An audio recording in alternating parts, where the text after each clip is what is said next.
Warning: this story contains extreme violence, slasher elements, and murder. I encourage you to listen to the entire story, and if you enjoy this type of content, please subscribe and press the bell icon to stay updated. Art demanded nothing more than passion, until passion demanded blood. My desperation for recognition led me to a ritual whispered in shadowy circles, the art of painting with death itself. They said the blood of a corpse held an unholy beauty, a darkness that revealed the true essence of life in decay. I laughed it off at first. But when poverty sharpened its claws around my throat, laughter turned into a maddened curiosity. It took weeks to find my first ingredient. A fresh grave, a shovel, and a heart full of fear. The cemetery was silent except for the crunch of dirt underfoot. I dug until my hands were blistered, grunting like a feral beast. When I uncovered the coffin and cracked it open, the stench hit me like a hammer. There she was, a woman, pale and bloated, death having transformed her into something grotesquely fascinating. My trembling hands filled a jar with her dark, syrupy blood, the first brushstroke of my nightmare. Back in my studio, I dipped the brush into the jar, the metallic scent mingling with turpentine. The first stroke on the canvas sent a shiver down my spine. It was as if the blood reached out, sinking into the fabric like an infection. I painted feverishly, unable to stop, as if the corpse itself guided my hand. The image took shape, a twisted, decaying face, eyes sunken and full of malice. And when I completed the final stroke, the room went cold. The canvas stared at me. Its eyes moved. I blinked, telling myself it was a trick of exhaustion, but the whispers started. Low, guttural moans drifted from the painting, like wind howling through a mausoleum. "Join us," it groaned, the voice a blend of agony and longing. I stumbled back, knocking over a stack of brushes. When I looked again, the painting was just that, paint on canvas. Grotesque was shattered. My dreams transported me into the canvas itself, a world of rotting flesh and darkness. Figures crawled out of the shadows, their skin hanging like tattered rags, eyes hollow and staring. They clawed at me, ripping at my flesh with fingers of bone, dragging me into the void. I awoke screaming, drenched in sweat, heart pounding as if trying to escape my chest. I should have stopped. I should have burned that cursed painting. But the madness had me. The critics adored my new style, hailing it as groundbreaking, visceral. Praise only stoked the fire, and I needed more. So I painted again. I robbed another grave, filling my jar with the putrid lifeblood of a decaying man. This time, I painted a figure writhing in agony, its limbs twisted at impossible angles. As I worked, the room grew darker, the air thicker, like a tomb sealed shut. The visions returned, worse than before. The paintings began to move on their own, frames creaking as if they would shatter. They whispered secrets, chanted curses. I saw faces pressed against the canvas, mouths open in silent screams. One night, I woke to find my latest painting crawling across the floor, dragging itself toward me. I screamed, smashing it with a chair until splinters and blood splattered the walls. Yet, the worst was still to come. My own reflection began to twist, morphing into the faces of the corpses I'd desecrated. In mirrors, I was no longer myself. I was them, rotting, decaying, eyes dead and accusing. The paintings invaded every corner of my life, showing up in the cracks of walls, in the patterns of shadows. They wanted me to join them, to become the next piece in their macabre gallery. The final painting sealed my fate. I had lost count of how many graves I had robbed, how many corpses I had drained. This time, the blood bubbled as it touched the canvas, as if alive. I painted a self-portrait, not by Chon, etching my likeness in gory detail, capturing every ounce of fear and madness etched into my face. The background bled into a swirling pit of darkness, a portal to the void that had haunted my dreams. When I finished, the painting shuddered. The canvas stretched, and the hand shot out, my hand. It gripped my wrist with a deathly coldness, pulling me forward. I fought, screamed, but the darkness dragged me in, swallowing me whole.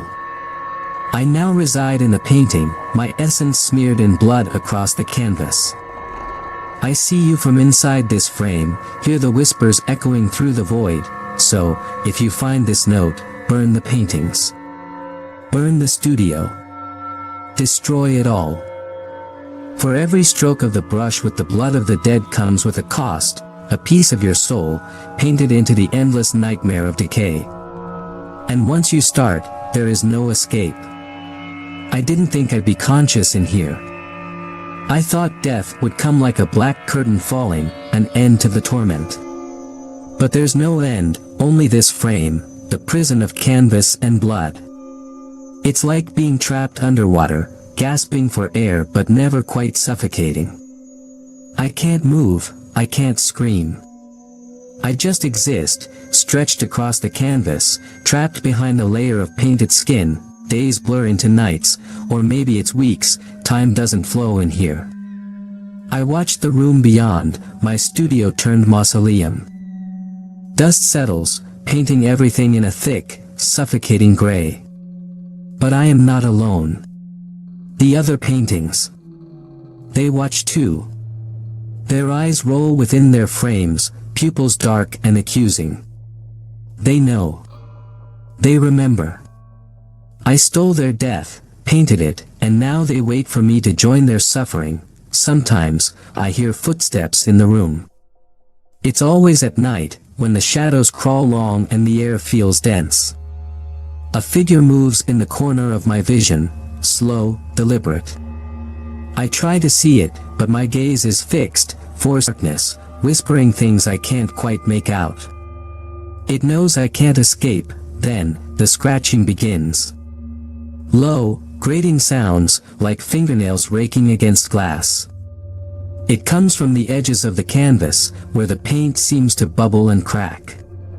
The figure steps closer, half hidden in the shadows. I catch glimpses of its face, gaunt, hollow, with skin that hangs in loose, pale sheets. My own face.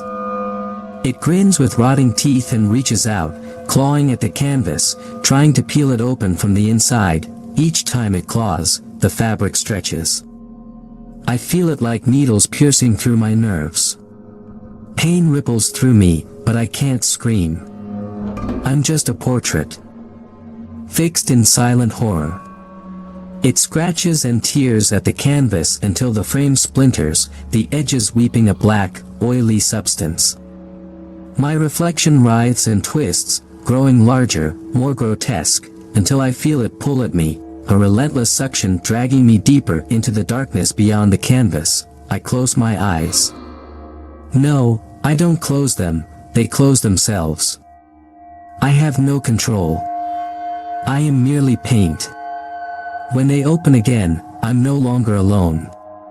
The studio is gone, replaced by a vast expanse of rotting flesh and shadow. It's the world inside the painting, a purgatory made of the very horrors I created.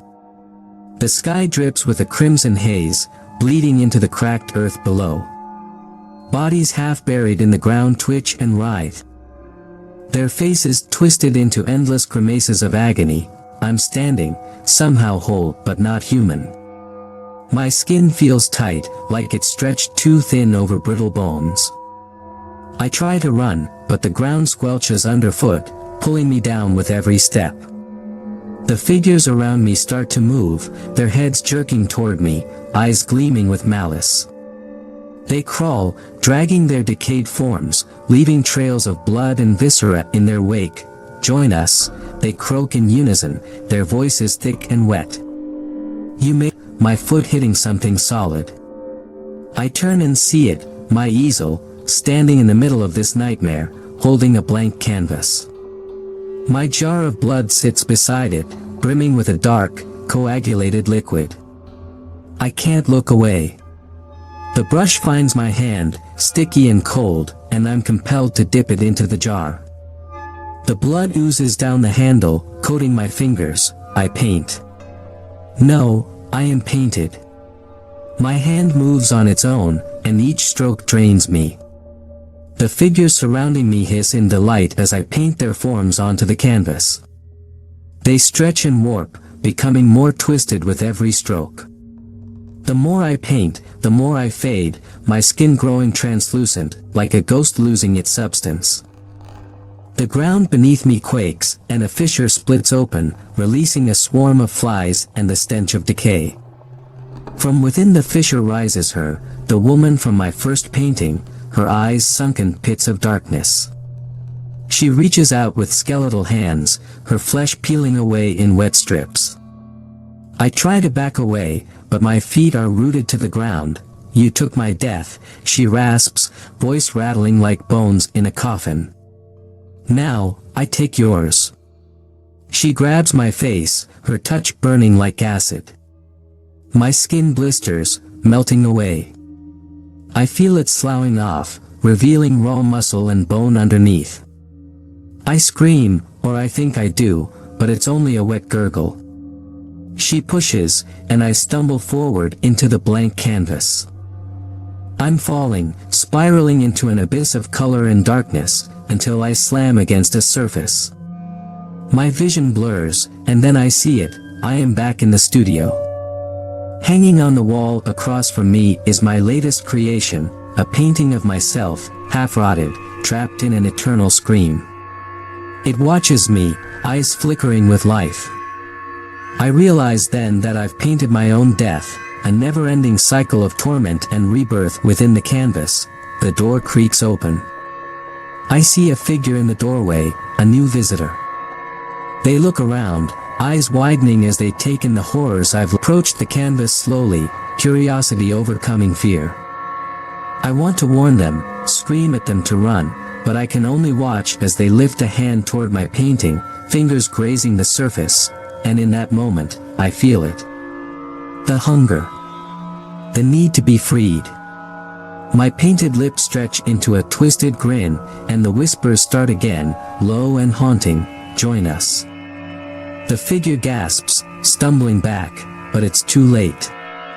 The scratching begins anew. The canvas stretches, claws tearing at the edges, reaching out into the world beyond. And as I feel the darkness swell, ready to consume another, I realize this horror will never end. I am the Corpse Portraitist, and this is my gallery of the damned. It didn't stop with the first visitor. One by one, they came, artists, collectors, even thrill seekers, drawn to the studio by rumors of my grotesque masterpieces. They whispered of my legend, the tragic artist who captured death itself in his work, and they came looking for something darker than their souls could bear. I watched them from inside the canvas, their footsteps echoing in the hollow studio, their eyes scanning the walls until they inevitably fell upon me. The painting, I could feel their curiosity morph into something far worse as they stared, horror, disgust, and morbid fascination. They had no idea they were feeding me, stoking the hunger that gnawed at my essence. With every glance, every gasp of shock, the frame tightened around me like a vice, urging me to act, to pull them in. I had become part of the studio itself, a lurking malevolence within these walls. When they touched the canvas, even the lightest brush of a fingertip, I felt the doorway open, the divide between the living and the damned, stretching wide enough to drag another soul into my gallery. But it was a young artist, no older than 25, with wild, hungry eyes. He circled the room, breathing heavily, touching the furniture as though hoping to absorb some of my madness. When he approached my painting, his hand trembled. I watched, my gaze fixed within the canvas, unable to move, unable to warn. Or maybe I didn't want to. Maybe, deep inside, I craved his soul, a chance to escape my own prison. His fingers brushed the surface, and that was enough. The scratching began immediately. He gasped, stumbling back, but the studio had already begun its transformation. The walls groaned, stretching outward, morphing into the boundless nightmare realm where I existed. Shadows poured from the corners, spilling across the floor like a creeping disease. I felt it like a pulse, the heartbeat of the painting synchronizing with his fear. "What's happening?" he stammered, backing away, eyes wide with terror. He turned, but the door had vanished, replaced by a solid, featureless wall. There was no escape, not now. Not ever. I felt a dark joy rising in me. He was mine. The frame around my painting quivered, and a low, raspy voice filled the room, my voice, echoing from all directions. "Join us, no, no, this isn't real." He screamed, covering his ears, but the whispers seeped into his mind like a poison. I could feel his resolve crumble, his will bending to the nightmare pressing in on him. The floor beneath his feet cracked open, a gaping maw of darkness filled with rotted limbs and grasping hands. They clawed up from the abyss, pale and gnarled, wrapping around his ankles, pulling, dragging him down inch by inch. His screams were delicious, a symphony of agony that fed the hunger inside me. The hands tugged harder, tearing his skin, leaving long, bleeding gashes. His eyes rolled back in his head as he fought, but it was useless. The studio had claimed him. His body distorted, twisting and warping, his limbs bending at unnatural angles. With every snap of bone, his essence bled into the studio, into me. I felt the frame of my canvas stretch, an ache of release, a crackling of possibility. His mouth opened in a final, silent scream, and then he was gone, sucked into the darkness beneath. The studio was quiet, save for the wet sloshing and scraping noises as the floor sealed up, leaving no trace of him. On the wall opposite me, a new painting materialized, a fresh portrait of the young artist. His face was frozen in horror, his eyes bulging, his mouth an eternal gape of silent wailing. His hands reached out from the canvas. Fingers twisted and contorted as if clawing for freedom. I felt a surge of twisted satisfaction. My gallery had grown. His painting joined the others, a new addition to my collection of tortured souls. They all watched now, their eyes shifting within their frames, flickering with dim awareness. I was not alone in my torment. I had company, and their suffering made mine bearable, but then, something changed. I felt a stirring inside my own canvas, an uncomfortable shift as if the painted skin I wore had grown too tight. The hunger was growing. I had absorbed his essence, but it had only intensified the craving. The darkness around me churned, thickening, pressing against my form like a boiling tar. I tried to focus, to regain control, but it was slipping away, lost to the expanding void. A new figure appeared in the studio, stepping out from the shadows that pooled in the corners. Not another visitor, not this time. It was her, the woman from my first painting, the one whose death I had stolen. She was different now, more vivid, more solid, as if she had pulled herself into existence through sheer rage. Her eyes glowed a sickly yellow, piercing through the gloom as she advanced. She hissed, her voice a grating whisper that resonated through the studio. Her hands reached for the frame of my canvas, fingers stretching unnaturally long, nails sharp like claws. "Your suffering has just begun." I felt the frame shudder, the edges splitting open, and an icy pain shot through me as if my very essence was being peeled apart. I tried to scream, to plead, but the painting held me still, mute, a prisoner of my own creation. Her fingers dug into the edges of the canvas, tearing it open. Suddenly, the darkness inside me exploded outward, filling the room with a storm of shadows and blood. The studio convulsed, walls bending and warping. The floor splitting open into endless chasms of teeth and grasping limbs. The paintings around me howled, their voices a cacophony of agony and rage. They were all part of this nightmare, and now they wanted out, The woman's eyes bore into mine as she pulled me free from the frame, my painted form peeling away like wet, rotting flesh. I hit the ground hard, gasping, my body reshaping into something half alive, half corpse. I could feel again, every nerve screaming, every joint burning with the agony of existence, but it wasn't freedom. I was in her world now, the twisted realm of death and decay I had painted so many times. The ground squelched beneath me, and the sky bled a deep, oppressive red. Around me, the other figures rose, dragging their mutilated forms from the darkness. They encircled me, eyes gleaming with the promise of revenge. The woman stepped forward, looming over me, her face a mask of rot and fury. "You wanted to capture death," she whispered, crouching down to meet my gaze. "Now, be death." She reached out and pressed her hand against my chest. I felt a coldness seep into me, a hollowing emptiness that swallowed my scream. My body twisted, bones cracking, skin bubbling and splitting. I was becoming something else, something worse than any. I looked up to see the studio's walls closing in, the paintings shifting and merging, their faces warping into new horrors. They were no longer just trapped souls, they were alive, and they wanted me to suffer with them. I screamed, my voice joining the choir of wails around me. The darkness swallowed us whole, and I felt myself being stretched, thinned, and finally, fixed once again. But this time, I was not just a portrait. I was part of the frame itself, woven into the wood, into the fabric of the canvas. Now, I am the canvas, the studio, the nightmare that awaits the next soul foolish enough to enter. I exist everywhere in the studio now, not just in the paintings. I am the studio, the walls, the floorboards, the air thick with the scent of decay.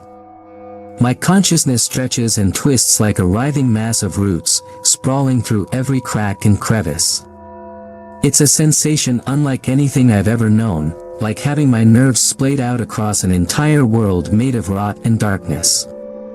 I feel the paintings twitch and move, sense the endless crawl of shadows creeping along the edges of reality. I am trapped within it all, a prisoner of my own grotesque creation, but there's something new in this existence, power. From my omnipresent state, I sense them coming. Always drawn by rumors, by whispers of the accursed art that I created. They knock on the studio door, nervously glancing around as if expecting the building itself to devour them. It almost makes me laugh, the naivety, the reckless fascination they show. They think they are merely visiting, observing the remnants of a tragedy. They have no idea they've already crossed into my domain, where I decide their fate. The next visitor enters without hesitation, a middle-aged man with an expensive trench coat and a face carved with arrogance. A collector, by the look of him. He steps into the dimly lit room, eyes lingering on the gruesome, twisted forms frozen in eternal agony. I watch him through the eyes of the portraits, each set of painted eyes now mine, each gaze a potential gateway. He moves slowly, deliberately, his gloved fingers brushing against the frames as if evaluating their worth. I feel his touch like a crawling, scratching sensation against my awareness. It infuriates me. This man is here to profit from suffering, to dissect the horror of what I've become. And for that, he will pay. The door slams shut behind him, the wood splintering into twisted roots that wriggle and slither across the floor. He spins around, his eyes widening as the walls begin to warp and shift, closing in like a suffocating grip. I let him feel the pressure, the slow encroachment of the studio's malice. The room darkens, the light from outside snuffed out, leaving only the sickly glow emanating from the paintings. What the hell is this? He mutters, his voice cracking with the first hints of fear. I feel his pulse quicken, the rush of adrenaline filling the air. It's delicious. I let the walls bend and twist, revealing gaps between the planks where eyes now peer out, hollow and oozing with rot. They track his every move, pulsating with an unholy life. The smell of decay intensifies, wafting up around him like a fog. I decide to give him a taste of my suffering. The floor beneath his feet quivers and then bursts open, sending up a geyser of thick, black blood. He yelps and jumps back, but the liquid clings to him, spreading across his coat, soaking through to his skin. He frantically tries to wipe it off, but his hands come away dripping with something far worse, flesh and sinew, sloughing off in chunks. His eyes widen in horror as his hands begin to melt, the skin sliding off like wax, exposing the raw muscle and bone. He screams, stumbling back, tripping over an unseen obstacle. He lands hard on his back, his scream echoing off the studio walls. And then, from the darkness around him, they begin to emerge. The other paintings shift and twist within their frames, limbs reaching out, distorting into grotesque forms. The figures crawl out of their canvases, dragging themselves across the floor toward him. Their bodies are misshapen, bloated with decay, eyes gleaming with a sadistic hunger. He scrambles back, kicking at the air, but they advance, grasping with skeletal fingers. I am all of them now. I move through their limbs, feel the sticky warmth of his blood on our hands. His terror fuels me, gives me shape and purpose within this purgatory. We encircle him, closing in as his screams turn to guttural sobs. Please, he whimpers, holding up his mangled hands in a pitiful attempt to shield himself. I didn't know. My voice fills the room, deep and resonant, echoing from every surface. Ignorance is no excuse. I twist reality around him, the studio warping again, plunging him into a darkness so thick it feels solid. He's suspended there, weightless, alone. And then the whispering starts. My voice, layered upon itself, fills the void, swirling around him like a swarm of flies. You are ours now. I feel his mind snap, his sanity shredding under the pressure of my words. The darkness around him begins to pulse, morphing into a cavernous expanse filled with writhing figures. They crawl along the walls, their faces melting, limbs snapping back and forth in unnatural angles. They chant, a rhythmic murmur of anguish, drawing him toward the center of the abyss. He resists, but it's futile. His body stretches toward the middle, skin tearing at the seams as if he's being pulled by invisible hooks. I let him feel every rip, every tear, as his flesh unravels, revealing the raw, pulsating organs beneath. The air grows heavy with louder and louder, until it feels as if the entire void is vibrating with their cries. In a final, brutal pull, he splits open, his body flayed apart, suspended in the air. His eyes remain wide, his mouth open in a silent scream as the darkness surges into him, filling him with endless horror. His remains twist, writhing into a new shape, a grotesque, nightmarish form that hovers above the ground, dripping with tar-like ichor, and then he's gone. Swallowed into the darkness, absorbed into the fabric of the studio. A new painting takes form on the wall, still wet, glistening in the faint, ghostly light. It shows him in all his agony, his face torn and stretched, limbs twisted into a horrid parody of life. His eyes move, darting around frantically, aware of his endless suffering. I feel his presence within me now, another soul added to my collection. His terror strengthens the studio, solidifies my dominion over this cursed place. And as the room settles back into its deceptive calm, I hear the scratching again, slow, deliberate, like claws scraping against the edges of reality. I am the studio. I am the canvas. I am every nightmare that walks through these doors. And I wait, eternally hungry, for the next poor soul to seek out the legacy of the corpse portraitist.